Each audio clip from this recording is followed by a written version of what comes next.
SIP या lump sum किस में इन्वेस्ट करना चाहिए, ऐसा आपके दिमाग में भी सवाल आता होगा। तो चलिए आज इस सवाल का जवाब ढूंढते हैं। So let's begin. एसआईपी यानी कि सिस्टमैटिक इन्वेस्टमेंट प्लान, जिसमें आप एक फिक्स डेट को कुछ अमाउंट्स पर मंथ इन्वेस्ट करते हो। पर इसमें कई लोगों को ये कन्फ्यूजन रहती है कि यदि पैसे ना हो और एसआईपी बीच में ही रुक जाए तो क्या उनके पैसे डूब जाएंगे। तो मैं कहना चाहूँगा कि ऐसा बिल्कुल भी नहीं है। यह बिल्कुल आपके हाथ में रहता है। जब भी आपके पास पैसे हो आप एसआईपी कंटिन्यू कर सकते हो और आपके इन्वेस्टेड अमाउंट से आपको रिटर्न्स मिलते रहेंगे। चलिए देखते हैं एसआईपी और lump sum which is better. Rohan और अमन दोनों की ही एज 25 साल थी और वे दोनों ही प्राइवेट कंपनी में एम्प्लॉय थे। दोनों ने सोचा कि उन्हें अब इन्वेस्टमेंट स्टार्ट कर देनी चाहिए, इसलिए रोहन ने अपनी सैलरी से 1000 रुपये से एसआईपी स्टार्ट करनी चाहिए और अमन ने 1 लाख रुपये से लमसम इन्वेस्टमेंट स्टार्ट करने के बारे में सोचा। दोनों ने एक म्यूचुअल फंड JM Core 11 में इन्वेस्टमेंट स्टार्ट कर दी। दोस्तों दोनों ने 12 साल तक उस म्यूचुअल फंड में इन्वेस्ट किया और 12 साल बाद जब दोनों ने अपनी अमाउंट चेक की तो दोनों के रिजल्ट्स एकदम शॉकिंग थे। जहां पर अमन ने 1 लाख रुपये लमसम में इन्वेस्ट किए थे, वहां उसका रिटर्न सिर्फ 1,05,000 का था, जो कि एक सेविंग अकाउंट से भी बुरा परफॉर्मेंस है। और वहीं पर रोहन 1000 रुपये की मंथली एसआईपी इन्वेस्ट करता आ रहा था, तब उसकी टोटल इन्वेस्टमेंट अमाउंट 1.6 लाख हो चुकी थी, जो कि 3.24 लाख रुपीज़ में कन्वर्ट हो चुकी थी। और ऐसा इसलिए हुआ क्योंकि JM Core 11 की NAV 10 से ऊपर गई ही नहीं। बेसिकली NAV का मतलब नेट एसेट वैल्यू से है, मतलब कि उस एसेट की कितनी वैल्यू है कंपनी और मार्केट में। इसे एक एग्जाम्पल से समझते हैं। मान लो आप एक म्यूचुअल फंड में 5000 की एसआईपी सेट करते हो हर महीने की 1 तारीख के लिए। अब यहाँ पे आप अपना कोई सा भी डेट सिलेक्ट कर सकते हो। तो मैंने 1 तारीख लिया और म्यूचुअल फंड की NAV 100 की है, तो इस हिसाब से आपको उस म्यूचुअल फंड के 50 यूनिट्स मिलेंगे। फिर कुछ महीनों बाद उस म्यूचुअल फंड की NAV 150 की हो जाती है, तब आपको उसके 33.33 यूनिट्स मिलेंगे। मतलब कि यदि प्राइस इंक्रीज होता है तो ऑटोमेटिकली आप कम यूनिट्स खरीदते हो और प्राइस नीचे जाता है तो आप ऑटोमेटिकली ज़्यादा यूनिट्स बाय करते हो। और ऐसा इसलिए होता है क्योंकि आपने एक फिक्स अमाउंट की एसआईपी सेट की है, ना कि एक फिक्स यूनिट की। मीन्स आपके लॉस होने के चांसेस बिल्कुल ही ज़ीरो हो जाते हैं। तो इसका मतलब ये है कि हमें एसआईपी करनी चाहिए और lump sum is not good.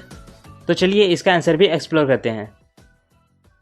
Okay दोस्तों, एक बार फिर से हमने यहाँ पे अपना पीसी ओपन कर लिया है और मैंने टिकरटेप का वेबसाइट भी ओपन कर लिया है, जहाँ पे मैंने HDFC बैंक लिमिटेड की जो स्टॉक है उसको ओपन करके रखा है। तो अभी इस स्टॉक की करंट प्राइस चल रही है 1641 रुपये की। तो चलो यहाँ पे हम लोग देखते हैं कि 1 साल पहले यदि हम लोग इन्वेस्ट करते तो हमें कितना रिटर्न मिलता। तो 1 साल पहले यदि हम लोग इन्वेस्ट करते तो यहाँ पे 21.18% का हमें यहाँ पे रिटर्न मिलता। और यदि हम लोग 5 साल पहले इन्वेस्ट करते तो हमें मिलता 56.99% का रिटर्न। और यहीं पे मैं यदि SIP करता तो आप लोग देख सकते हो 26.66% का हमें रिटर्न देखने को मिलता, जो कि लमसम से बिल्कुल ही कम है। तो ऐसे ही हम लोग एक और जो है स्टॉक ओपन कर लेते हैं। इन्फोसिस का स्टॉक ओपन कर लेता हूँ और एक बार फिर से 1 साल पहले हम लोग देखते हैं कि 1 साल पहले हम लोग इन्वेस्ट करते तो हमें कितना रिटर्न मिलता। तो फिलहाल 1 साल पहले हम लोग इन्वेस्ट करते तो इसमें हमारा जो है लॉस जा रहा है 14.21% का। और यही 5 साल पहले हम लोग इन्वेस्ट करते तो हमें मिलता 97.99% का, मतलब कि ऑलमोस्ट डबल हो जाती है हमारी इन्वेस्टेड अमाउंट। और यहीं पे मैं SIP करता तो एक बार फिर से आप लोग देख सकते हो 22.47% का हमें यहाँ पे रिटर्न मिलता, मतलब कि यहाँ पे लमसम से एक बार फिर से हमें कम रिटर्न मिल रहा है। तो एक बार फिर से हम लोग देखते हैं NFT की, मतलब कि निफ्टी 50 की। तो 1 साल पहले हम लोग इसमें इन्वेस्ट करते तो हमें रिटर्न्स मिलते 17.90% की, और 5 साल पहले हम लोग इन्वेस्ट करते तो हमें मिलता 73.32% की रिटर्न्स। और यहीं पे मैं SIP करता तो हमें मिलते 37.32% के रिटर्न्स। मतलब कि इन जो 5 स्टॉक्स है, इन जो 5 शेयर्स हैं, यदि हम लोग उसमें SIP करेंगे तो हमें कम रिटर्न मिलेंगे। और यहीं पे हम लोग करते हैं लमसम तो हमें ज़्यादा रिटर्न्स देखने को मिलेंगे। पर ऐसा बिल्कुल भी नहीं है कि हर बार आपको लमसम इन्वेस्टमेंट से हाई रिटर्न ही मिलेंगे। आपको लॉस भी हो सकता है यदि आपकी टाइमिंग गलत है तो। और ये बता पाना बहुत ही मुश्किल है कि कब आपको इन्वेस्टिंग स्टार्ट कर देनी चाहिए। पर लमसम के लिए वॉरेन बफेट कहते हैं, be fearful when others are greedy, be greedy when others are fearful. मतलब कि जैसे ही मार्केट क्रैश होता है आपको इन्वेस्टिंग स्टार्ट कर देनी चाहिए, क्योंकि मार्केट क्रैश होने के बाद सभी अपने शेयर सेल करने लगते हैं, जिससे कि शेयर की प्राइस बहुत ही कम हो जाती है। पर इसके लिए आपको काफ़ी हिम्मत की ज़रूरत पड़ती है। लेकिन SIP से लॉस होने के चांसेस ऑलमोस्ट खत्म हो जाते हैं। तो यहाँ पे आप लोग देख सकते हो मैंने टाटा कम्युनिकेशन लिमिटेड की शेयर ओपन कर रखी है, जिसमें हम लोग 5 साल पहले यदि इन्वेस्ट करते तो हमें रिटर्न मिलता 164.28% का। तो यहाँ पे जो इसकी शेयर की प्राइस थी वो 229.55 की थी, और अभी टाटा कम्युनिकेशन लिमिटेड की शेयर की प्राइस 1563 की है। और यदि आप 5 साल पहले इसमें इन्वेस्ट करते हैं तो आपको 164.28% का रिटर्न मिलता, और मैक्सिमम आपको रिटर्न मिलता है यहाँ पे 1472% का। और यदि आप SIP करते तो आपको 117% का रिटर्न मिलता।